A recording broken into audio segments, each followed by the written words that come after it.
பங்குச்சந்தையில் முதலீடு செய்த பல பேர் தற்கொலை செய்து கொண்ட சமயத்தில் ஒரே ஒருவர் மிகவும் சந்தோஷமாக நிம்மதியாக $3 மில்லியன் மேலான மதிப்பை அடைந்தார். அது எப்படி? வாரன் பஃபட் அவர்களோடு சேர்ந்து பயணித்த ஒருவரின் வாழ்க்கை எப்படி முடிந்தது? வளத்தை சேர்ப்பதற்கான தந்திரத்தின் படிக்கல் என்ன? 17 பொருளாதார பின்னடைவு காலங்களிலும் வாரன் பஃபட் தன்னுடைய பங்குகளை என்ன செய்தார்? வரவு சேமிப்பு கணக்கின் சதவீதத்தை 20 ஆண்டுகளுக்கு நீங்கள் தெரிந்து கொள்ள விரும்பினால் இந்த விஷயத்தை செய்யுங்கள். இது போன்ற நிறைய பணம் சார்ந்த பலதரப்பட்ட வெவ்வேறு விதமான கருத்துக்களை நாம இந்த அத்தியாயத்தில் பார்க்கலாம். பணம் சார் உளவியல் பார்க்கலாமா? ஹாய் ஃப்ரெண்ட்ஸ், வணக்கம். இன்னைக்கு நம்ம ஹாப்பி லைஃப் சேனல்ல என்ன பார்க்க போறோம் அப்படின்னா, பணம் சார் உளவியலினுடைய 5வது அத்தியாயம். ஓகேவா? வளமடைதலும் வளமாயிருத்தலும் அதை தான் பார்க்க போகிறோம். ஆல்ரெடி 4 வரைக்கும் நம்ம அப்லோட் பண்ணியிருக்கோம். பணம் சார் உளவியல் அப்படின்ற அந்த பிளேலிஸ்ட்டில் இருக்குது. அண்ட் தென் ஆழ்மனதின் அற்புத சக்தி புத்தகம் முழுவதுமாக முடிஞ்சிருச்சு. நெக்ஸ்ட்டு சிந்தித்து பாரு செல்வந்தனாக 7வது அத்தியாயம் பார்த்துட்ருக்கோம். அதுவும் கூடிய விரைவில் முடிய போகுது. ஸோ இப்போ இந்த பணம் சார் உளவியலினுடைய வளமடைதலும் வளமாயிருத்தலும் அப்படின்றத பார்க்க போகிறோம். எப்பவும் போல் நம்ம சேனலை தொடர்ந்து சப்போர்ட் பண்ணுங்கள். Like, comment, share and subscribe பண்ணி நம்ம சேனலை சப்போர்ட் பண்ணுங்கள். ஓகே, இப்போ பார்க்கலாம். நம்பிக்கையான முதலீடு என்பது நல்ல முடிவுகளை எடுக்கும் திறனில்தான் என்றில்லை, அது தொடர்ச்சியாக தோல்வியை தழுவாத நிலையில் அமைகிறது. நம்பிக்கையான முதலீடு அப்படின்றது நல்ல முடிவுகளை எடுக்கிற திறனில் இருக்கிறது இல்லை, தொடர்ச்சியாக அது தோல்வியை தழுவாமல் இருக்கணும் அப்படின்றாங்க. இந்த புத்தகத்தில் நான் ஆல்ரெடி நிறைய டைம் சொல்லியிருக்கேன். ஒவ்வொரு விஷயங்களும் பணம் சம்பந்தமான வேறொரு பார்வையை நமக்கு தருது. ஸோ இதில் என்ன சொல்கிறாங்க, என்னென்ன வித்தியாசங்கள் இருக்குது, என்னென்ன காரண கர்த்தாக்கள் இருக்குது, எந்த மாதிரி பணத்தை நாம் அணுகணும் அப்படின்னு நிறைய விஷயங்கள் பார்க்கலாம். பணத்தை குவிக்க கோடிக்கணக்கான வழிகள் உள்ளன. அவை குறித்தறியவும் எண்ணற்ற நூல்கள் உள்ளன. ஆனாலும் வளமுடன் இருத்தலுக்கான வழி ஒன்றே ஒன்றுதான் ஆகும். அது சிக்கனமும் எதையும் நம்பாத குணமும் சேர்ந்த ஒரு கலவை.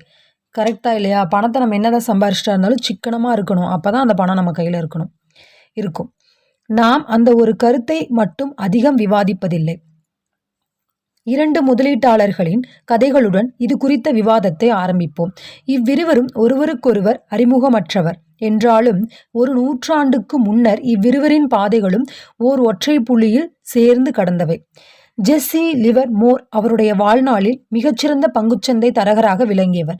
1877 பிறந்த இவர் நம்மில் ஏராளமானோர் இப்படியெல்லாம் செய்ய இயலும் என்று அறிந்திராத வயதிலேயே தொழில்முறை தரகராக உயர்ந்தார். அவருடைய 30ஆம் வயதில் $100 மில்லியன் மதிப்புக்கான செல்வத்தை உடையவராக விளங்கினார். இந்த தொகை பணவீக்க சீர்மைக்கு பிந்தைய தொகையாகும். 1929ஆம் ஆண்டு வாக்கிலேயே ஜெஸ்ஸி லிவர்மோர் உலகின் மிக பிரபலமான முதலீட்டாளர்களில் ஒருவராக விளங்கினார். பங்குச்சந்தையின் பெருத்த நாசத்தையும் வீழ்ச்சியையும் கண்ட அந்த ஆண்டில் அவரது பெயர் வரலாற்றின் ஏடுகளில் அழுத்தமாக எழுதப்பட்டு விட்டது. பின்னாட்களில் கருப்பு திங்கள், கருப்பு செவ்வாய், கருப்பு வியாழன் என்றழைக்கப்பட்ட 1929ஆம் ஆண்டின் அக்டோபர் மாத வாரத்தில் நடந்த அந்த பங்கு சந்தை வீழ்ச்சியில் சந்தையின் மதிப்பில் ஏறக்குறைய 1/3 பங்கை விட அதிக அளவு பங்குகள் மதிப்பிழந்தன. அக்டோபர் 29ஆம் தேதி தன் கணவன் வீட்டை அடையும் போது அதைவிட துயரமான செய்தியை ஜெஸ்ஸி லிவர்மோரின் மனைவி டேரோதி அறிந்தார். நியூயார்க் நகரெங்கும் பங்குச்சந்தை ஊக வணிகர்கள் பெருமளவில் தற்கொலை செய்து கொள்ளும் செய்திகள் வெளிவரத் தொடங்கின. ஜெஸ்ஸி மீண்டும் வீட்டிற்கு திரும்பி வரும்போது டோரோதியும் அவர்களுடைய குழந்தைகளும் கண்ணீருடன் அவரை வரவேற்றனர். ஜெஸ்ஸியின் தாயார் அவரை எதிர்கொள்ளும் திறனற்று அழுதபடி ஒரு அறையில் அடைந்து கிடந்தார். பின்னால் சுயசரிதையை எழுதிய டாம் ரூபிதான் ஜெஸ்ஸியின் அன்றைய நிலையை நினைவு கூறுகிறார். வீட்டுக்குள் நுழையும் ஜெஸ்ஸி கண்ணீருடன் நிற்கும் மனைவியையும் குழந்தைகளையும் தன்னுடைய தாயின் நிலையையும் கண்டு குழப்பமடைகிறார். என்ன நடந்திருக்கும் என்று அவர் ஊகித்து அவருடைய குழப்பம் தெளிய சிறிது நேரமானது. பின்னர் அவர் தன் குடும்பத்தினருடன் அந்த செய்தியை கூறினார். மேதாவித்தனமும் அதிர்ஷ்டமும் கைகோத்த நிலையில் ஜெஸ்ஸி பங்கு சந்தையின் வீழ்ச்சியை முன்னரே கணித்திருந்தார். டேரோதி ஆச்சரியத்துடன் அவரிடம் வினவினார், அப்படியென்றால் நாம் வீழ்ந்து விடவில்லையா? அதற்கு ஜெஸ்ஸி, இல்லை என் அன்பானவளே, இன்றுதான் என் வாழ்நாளில் சிறந்த தரகராக பணியாற்றினேன். நாம் அற்புதமான செல்வத்தை பெற்றுவிட்டோம். அதை வைத்துக்கொண்டு நாம் என்ன வேண்டுமானாலும் செய்யலாம் என்றார். டோரோதி உடனே வீட்டுக்குள் ஓடிச் சென்று அழுது கொண்டிருந்த தாயாரை அழுகையை நிறுத்தும்படி கூறினார். அந்த ஒரு நாளில் ஜெஸ்ஸி லிவர்மோர் $3 பில்லியன் மேலான மதிப்பை அடைந்தார். பங்குச்சந்தையின் வரலாற்றிலேயே மிகவும் மோசமான அந்த மாதத்தில் உலக செல்வந்தர்களுள் ஒருவராக ஜெஸ்ஸி உருவானார். ஜெஸ்ஸியின் இந்த இமாலய சாதனை வெற்றியை அவரது குடும்பம் கொண்டாடி கொண்டிருந்த அதே வேளையில் விரக்தியுடன் நியூயார்க்கின் வீதிகளில் வேறொருவர் உலாவிக் கொண்டிருந்தார். அப்ரஹாம் ஜெர்மன்ஸ்கி கட்டுமான தொழிலில் சிறந்து விளங்கிய இவர் மிக பெரும் கோடீஸ்வரராக விளங்கியவர். 1920களில் மிக பெரும் அளவில் நில கட்டுமான தொழில் முனைவுகளின் மூலம் பெருமளவில் லாபம் ஈட்டியவர். 1920களின் இறுதி ஆண்டுகளில் பொருளாதாரம் உயர்வினை காணும் காலத்தில் பெரும்பாலான நியூயார்க் முதலீட்டாளர்கள் செய்யும் அதே முறையைத்தான் பின்பற்றினார். அவரும் பங்குச்சந்தையில் பெருமளவு முதலீடு செய்தார். 1929ஆம் ஆண்டு அக்டோபர் 29ஆம் தேதி தி நியூயார்க் டைம்ஸ் செய்தித்தாள் வெளியிட்ட ஒரு கட்டுரையில் 2 பத்திகள் அந்த துயரமான சம்பவத்தை குறிப்பிட்டுள்ளன. கடந்த வியாழக்கிழமை காலையிலிருந்து காணாமல் போன தன்னுடைய கணவரை தேட உதவுமாறு திருமதி அப்ரஹாம் ஜெர்மன்ஸ்கியிடமிருந்து 225 பிராட்வேயில் வசிக்கும் அட்டர்னி பெர்னார்ட் எஸ். சாண்ட்லர் என்பவருக்கு ஒரு செய்தி வருகிறது. கிழக்கு பகுதியில் நில கட்டுமான தொழில் முனைவுகளில் ஈடுபட்டு வரும் 50 வயது மதிக்கத்தக்க ஜெர்மன்ஸ்கி பங்குச்சந்தையில் பெருமளவில் முதலீடு செய்திருந்தார் என்பதும் சாண்ட்லருக்கு தெரிய வருகிறது. சாண்ட்லர் தன்னுடைய உரையில் ஜெர்மன்ஸ்கியை வியாழக்கிழமை மாலை நேரம் பங்குச்சந்தை அலுவலகத்திற்கு அருகே பார்த்ததாக அவருடைய நண்பரிடமிருந்து பெற்ற செய்தியை ஜெர்மன்ஸ்கியின் மனைவி தனக்கு கூறியதாக கூறுகின்றார். அவரை கண்ட அந்த நபரின் கூற்றுப்படி ஜெர்மன்ஸ்கி தன் கையில் இருந்த டெலிகிராம் செய்திச் சீட்டை துகள்களாக கிழித்து நடைபாதையில் எரிந்தபடி பிராட்வே செல்லும் திசையில் சென்று கொண்டிருந்தார் என்பதே. அதுவே நாம் அப்ரஹாம் ஜெர்மன்ஸ்கி பற்றி அறியக்கூடிய இறுதிச் செய்தியாகும். இது 2 விஷயம் பார்த்தீங்களா? ஒரு விஷயம் எந்த மாதிரி இருக்குது, இன்னொரு விஷயம் எந்த மாதிரி இருக்குது. ரெண்டுமே முதலீடு சம்பந்தமானதுதான். இங்கே நாம் ஒரு முரணை காண்கின்றோம். 1929ஆம் ஆண்டு நடந்த மிக மோசமான அந்த பங்குச்சந்தை வீழ்ச்சி ஜெஸ்ஸி லிவர்மோரை உலகின் செல்வந்தர்களுள் ஒருவராக ஆக்கியது. அதே சமயம் அப்ரஹாம் ஜெர்மன்ஸ்கியை அழித்தது.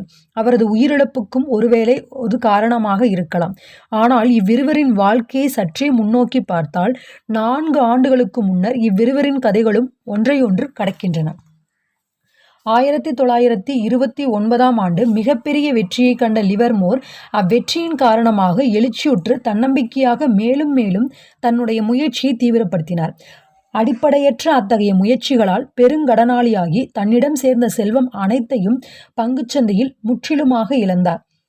இந்த நிகழ்வு நடந்த 1933ஆம் ஆண்டில் அனைத்தையும் இழந்த நிலையில் மனமுடைந்து லிவர்மோர் 2 நாட்கள் தலைமறைவானார். அவருடைய மனைவி அவரை தேடும் முயற்சிகளில் ஈடுபட்டார்.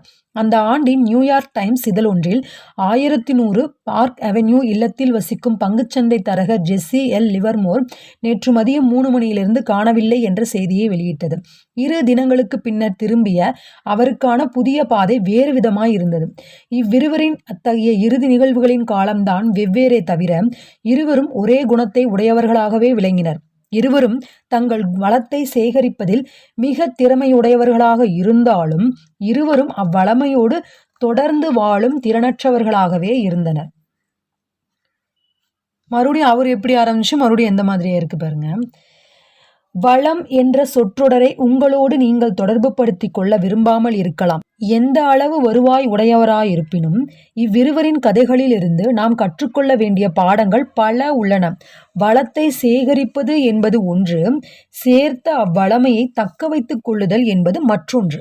செல்வம் குறித்த வெற்றியை நான் ஒரு சொல்லால் சொல்ல முற்பட்டால் அதை தக்க வைத்துக் கொள்ளுதல் என்பேன். ஏனெனில் பங்குச்சந்தைக்கு வரும் அளவிற்கு திறமை கொண்ட பொது நிறுவனங்களில் 40% நிறுவனங்கள் காலப்போக்கில் தங்கள் பங்குகளின் மதிப்பை வெகுவாக இழந்துள்ளன.